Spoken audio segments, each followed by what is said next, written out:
Hello friends, welcome back to my channel. আশা করছি সকলে ভালোই রয়েছেন। আজকের থাম্বনেলে দেখে আপনারা সকলেই বুঝতে পেরেছেন আমি আজকে শেয়ার করব ইসিসি ডেট কিভাবে আপনারা রেজুলেশন খাতা লিখবেন, মিটিংয়ে আপনারা কি কি আলোচনা করবেন এবং কিভাবে খুব সহজে আপনারা মিটিংয়ের যে বিষয়বস্তু সেটি নিয়ে আপনারা জানতে পারবেন।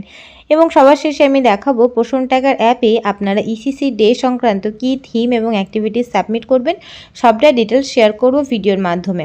তো ভিডিওটি প্রথম থেকে শেষ পর্যন্ত দেখবেন। আশা করছি ইসিসি ডে পালন করা নিয়ে আপনাদের কাছে কোনো রকম কোনো অসুবিধা হবে না। আমরা সকলেই জানি যে তৃতীয় সোমবার আমরা যে ইসিসি ডে পালন করি সেটা এবার পড়েছে 3/4/2026 এবং এই যে ইসিসি ডের থিম রয়েছে আর্লি স্টিমুলেশন। তো চলুন আমরা আর্লি স্টিমুলেশন সম্পর্কে ডিটেলসে জেনে নিই এবং আপনাদের খাতা লিখতে কিভাবে কতটা কি সুবিধা হবে এই পিডিএফটি সেটিও আপনাদের সঙ্গে শেয়ার করছি। তো দেখতে পাচ্ছেন আমি এখানে একটি পিডিএফ ওপেন করেছি এবং এখানে এপ্রিল মাসের যে আমাদের অ্যাক্টিভিটিটা বা থিমটা রয়েছে আর্লি স্টিমুলেশন সেটি সম্পর্কে বলা রয়েছে এবং এখানে একটা সময়ের সীমা যেটা সেটা বলে দেওয়া রয়েছে। এটা যে আমাদের মেন টপিক, এই মেন টপিকের ক্ষেত্রে আমাদের সময় রয়েছে 25 মিনিট, যেটা কিন্তু খুবই গুরুত্বপূর্ণ একটা টাইম বেঁধে দেওয়া রয়েছে এবং এই টাইমে আপনাকে আপনার যে প্রারম্ভিক উদ্দীপনা সম্পর্কে আপনার যেটা আলোচনা প্লাস যেসব প্রশ্ন সংক্রান্ত রয়েছে সেগুলি আপনারা এখানে করতে পারেন এবং অভ্যাস বলা রয়েছে এবং শেষে একদম অধিবেশনের সমাপ্তি, সেখানে 10 মিনিট সময় দেওয়া রয়েছে।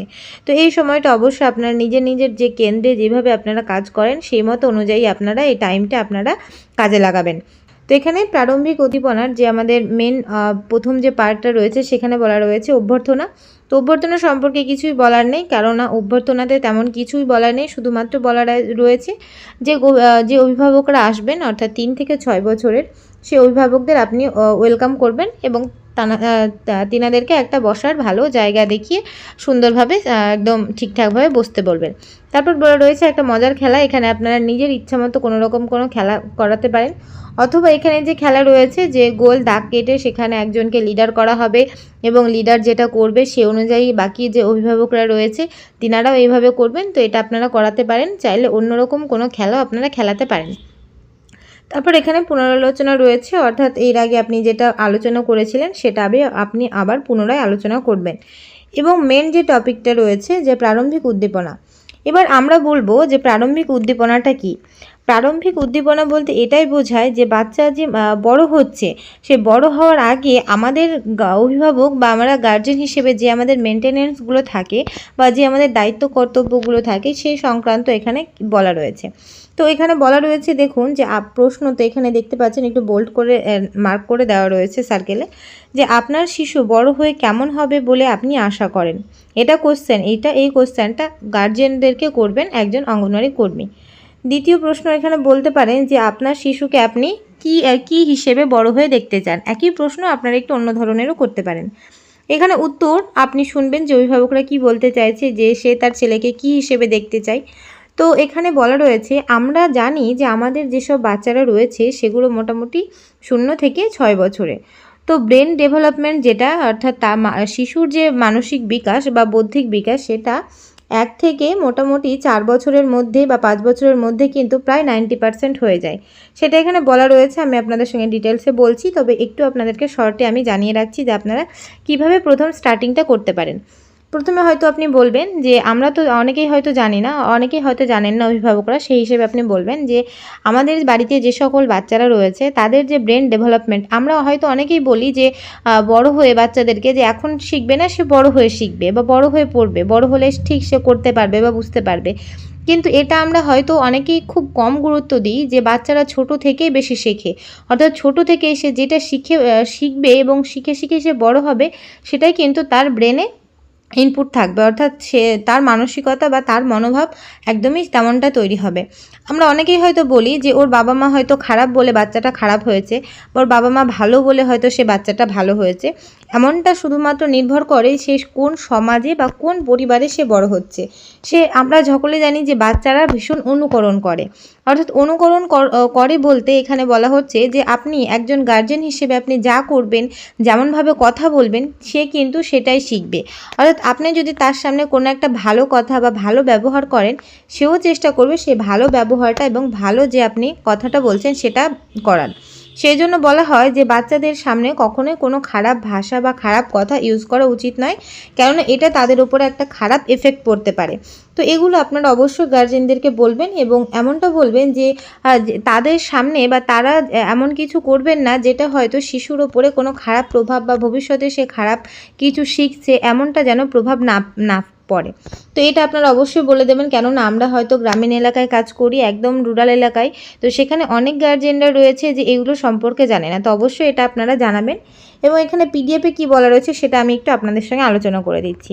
এখানে বলা রয়েছে যে অভিভাবক হিসেবে আপনি সবসময় আপনার সন্তানের সবচেয়ে ভালোটাই চান, কিন্তু তার মধ্যে থাকা সমস্ত সম্ভাবনাগুলি ফুটিয়ে তোলার জন্য আপনি তাকে কিভাবে সাহায্য করবেন, এটা আসলে আপনার হাতেই রয়েছে।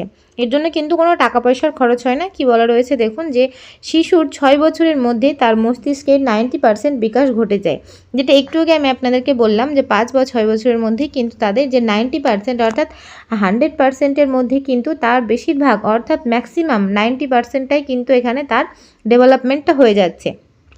এবং তারপরে বলা রয়েছে যে আর প্রায় 80% বিকাশ ঘটে 0 থেকে 3 বছর, এবং যেসব শিশুরা রয়েছে 0 থেকে 3 বছরের মধ্যে তাদের যে 80% বিকাশটা ঘটে যায়, এবং 3 থেকে 6 বছরের মধ্যে বাকি যে 10% অর্থাৎ সেই ডেভেলপমেন্টটা হয়ে যায়। অর্থাৎ মোট কথা এটা যে শিশু কিন্তু ছোট থেকেই তার একদম 0 থেকে 6 বছর পর্যন্ত তার ব্রেনের যে গঠনটা বা ব্রেনের যে বিকাশটা সেটা কিন্তু মোটামুটি যদি আমরা বলি অনেকটাই হয়ে যায়, 90% হয়ে যায়। এরপর বলা রয়েছে দেখুন, এই সময় শিশুর মস্তিষ্কের কোষগুলি সংযুক্ত হয় এবং কিছু গুরুত্বপূর্ণ সংযোগ সঠিকভাবে হলে পরবর্তীকালে শিশুর সর্বাঙ্গীন বিকাশে এবং সর্বাঙ্গীন বিকাশ ঘটে এবং সে সফল হয়। এই স্তরে সে শিশুর মধ্যে কোনো কিছুর ধারণা তৈরি হয়, দক্ষতা গড়ে ওঠে। পরে সেই ভাবনাগুলো বদলানো খুবই কঠিন হয়ে যায়। যেটা একটু আগে আমি আপনাদের সঙ্গে আলোচনা করছিলাম যে একটা শিশু ছোট থেকে সে যেটা দেখে বড় হবে বা যেটা শুনে বড় হবে তেমনটাই কিন্তু ভবিষ্যতে সে তৈরি হবে। সেই জন্য শিশুদেরকে বড় হয়ে গেলে সেটা কিন্তু সেই অভ্যেসটা পাল্টানো ভীষণই কঠিন। আমরা হয়তো বলি শিশুদেরকে হয়তো ছোটতে সে একটা কোনো কিছু খারাপ অভ্যেস হয়েছে, যেমন ধরি আমরা যে মিথ্যে কথা বলা বা হয়তো কোনো কিছু খারাপ কথা বলা বা বড়দের হয়তো সম্মান না করা, এই ব্যবহারগুলো যদি আমরা ছোট থেকেই তাদেরকে এই ব্যবহারগুলো তখন সে করবে, যখন করবে তখনই যদি আমি তাদেরকে বাধা না দিই বা তার যে খারাপ অভ্যেসগুলো সেটা কিন্তু বড় হলে আর পরিবর্তন হবে না, এমনটাই কিন্তু থেকে যাবে। তারপরে বলা রয়েছে এখানে দেখুন, আজ আমি আপনাদের সঙ্গে শিশুর উদ্দীপনা নিয়ে কথা বলবো। তো এখানে কিছু কাজ করার কথা বলা রয়েছে, সেগুলি দেখুন যে শৈশবে এই স্তরে শিশুর ইন্দ্রিয় কাজে লাগবে এমন অ্যাক্টিভিটি করা প্রয়োজন, যেমন শব্দ, গন্ধ, স্বাদ, দৃশ্য এগুলো সংক্রান্ত কাজগুলি তাদের বোঝাতে হবে। অর্থাৎ স্পর্শ করলে কেমন অনুভূত হয় বা শব্দ, কোন শব্দটা কীরকম বা কোনটা কিসের শব্দ, গন্ধ, কোন গন্ধটা খারাপ, কোন গন্ধটা ভালো, কোন গন্ধটা কোন জিনিসের গন্ধ, স্বাদের ক্ষেত্রেও সেম, কোনটা তেতো, কোনটা মিষ্টি, কোনটা লবণাক্ত এগুলো। তারপরে দৃশ্য, অর্থাৎ কোনো কিছু দেখে বোঝা যে এটা কীরকম, গোল নাকি চৌকোন, বড় নাকি ছোট, সরু নাকি মোটা, এইগুলো বোঝাতে হবে। এবং বলা রয়েছে যে বস্তুর গঠন বিন্যাস বোঝানোর জন্য শিশুকে বিভিন্ন রকমের বস্তু ও খেলনা দিতে পারেন। যেমন কোনো সার্কেল বা গোলাকার বস্তু দেখিয়ে তাকে বলতে হবে যে এটা গোল, বা তাকে এমন কিছু খেলনা দিতে হবে যেগুলোর মধ্যে গোল রয়েছে, চারকোনা রয়েছে, প্লাস আয়তকার রয়েছে, প্লাস এমনটাও রয়েছে যেগুলো হয়তো যে চোং টাইপের যেসবগুলো হয় যেমন বোতল টোতল, এইসবগুলো আপনাদেরকে দেখিয়ে বোঝাতে হবে যে কোন বস্তুটা দেখতে কীরকম, এবং তাকে বিভিন্ন রকমের সে বস্তুর বিন্যাস বা গঠন সংক্রান্ত তাকে জিনিস দিতে পারেন। এবং এমনও হতে পারে কোনোটা প্লাস্টিকের জিনিস, কোনোটা বা মোটা বা কোনোটা হয়তো লোহার ভারী জিনিস, এগুলো দিয়েও কিন্তু সেই শিশুদের মধ্যে সেই বস্তু সম্পর্কে ধারণা তৈরি করা যেতে পারে। এবং বলা রয়েছে শিশুর সাথে যত বেশি সম্ভব কথা বলুন যাতে সে সাড়া দিতে শেখে এবং বিভিন্ন শব্দের অনুকরণ করতে পারে। অর্থাৎ বিভিন্ন রকমের কথা বলবেন, যে ভালো কথা, খারাপ কথা, তার কি করা উচিত, সে কেন এরকম করছে, বা কোনো খারাপ কাজ যদি সে করে সে কোথা থেকে সে সেটা শিখেছে এবং সে কোথায় এটা দেখেছে এবং কেন করছে সে সেটা, সেইগুলো জানতে পারবেন। এটা কখন জানতে পারবেন? যখন আপনি সেই শিশুর সঙ্গে বেশি বেশি করে কথা বলবেন। এবং এছাড়াও বিভিন্ন খেলার জিনিস রয়েছে যেগুলো লুকিয়ে রেখে খুঁজতে বলা। তারপর এখানে বলা রয়েছে শিশুকে ঘরের পরিবেশ এবং বাইরে পার্কে বাইরে কোথাও নিয়ে যাবেন, বাজারে নিয়ে যাবেন, বিভিন্ন রকমের সবজি ফলমূল এগুলোর সঙ্গে পরিচয় করাবেন এবং বাইরের পরিবেশে বিভিন্ন রকমের যেসব পশু পাখি রয়েছে সেগুলোর সাথেও কিন্তু তাদের যে পরিচয় সেটা কিন্তু আপনাদেরকে ঘটাতে হবে। তো এগুলো অবশ্যই আলোচনাও করবেন। এবং এখানে দেখুন এখানে একটা খেলার কথা বলা রয়েছে। অনেক কেন্দ্রেই হয়তো আমরা বল নিয়ে এই খেলাটা বাচ্চাদেরকে করাই। একটা বালতি থাকবে, সেই বালতির মধ্যে বা কোনো ফাঁকা ঢোপ বা বাক্স থাকবে, সেই ডিব্বার মধ্যে সেই বলটিকে তাকে ছুঁড়ে ফেলতে হবে একটা মিনিমাম দূরত্ব থেকে। বয়স অনুযায়ী সেই দূরত্বগুলো বাড়া বা কমা হতে পারে, অর্থাৎ যেগুলো বড় বাচ্চা তাদের ক্ষেত্রে দূরত্বটা একটু বেশি এবং ছোট বাচ্চাদের ক্ষেত্রে দূরত্বটা একটু কম। তারপরে আপনাদেরকে এখানে ফিলি ব্যাগ সংক্রান্ত, তারপরে বিভিন্ন রকমের যে নানা রকমের রঙের ফিতা রয়েছে সেই ফিতা নিয়ে খেলা, এইসব অভ্যাসগুলো করানোর কথা বলা হয়েছে। এবং এগুলির ক্ষেত্রে শিশুর শারীরিক, বৌদ্ধিক এবং মানসিক সব বিকাশই কিন্তু ঠিকঠাক হবে এবং তার যে একটা সে খেলার মাধ্যমে সে কিছু শিখতে পারবে এবং তার প্রতিটা বিকাশই হবে। সেজন্য বলা হয় দেখুন যে খেলা শুধু খেলা নয়, খেলা দিয়ে শেখা যায়। অর্থাৎ এখানে বলা রয়েছে অভিনয় করা, তারপরে বালতি বা ঝুড়িতে বল ছোড়া, যেটা একটু আগেই বললাম, তারপরে কিতকিত খেলা এবং ছবির বাইরে রেখায় দানা বসানো। তো এইগুলো আপনারা খেলাতে পারেন। তো ভিডিওটি অনেক লং হয়ে যাচ্ছে, আপনারা পজ করে চাইলে আপনারা দেখে নিতে পারেন যে কোন দিনের কতটা কী অ্যাক্টিভিটি রয়েছে। তো ভিডিওটি আমি এখানে শেষ করছি। তার আগে আপনাদেরকে বলে দেব যে প্রশ্ন ট্যাগার অ্যাপে আপনারা ইসিসি ডে এর দিন কী থিম এবং কী অ্যাক্টিভিটি সাবমিট করবেন। তো প্রশ্ন ট্যাগারে এসে প্রথমে আপনার মোর অপশানে এসে ইভেন্টে আসবেন এবং ইভেন্টে আসার পর দেখতে পাবেন এই যে এখানে ডেট এবং এখানে থিম লেখা থাকবে।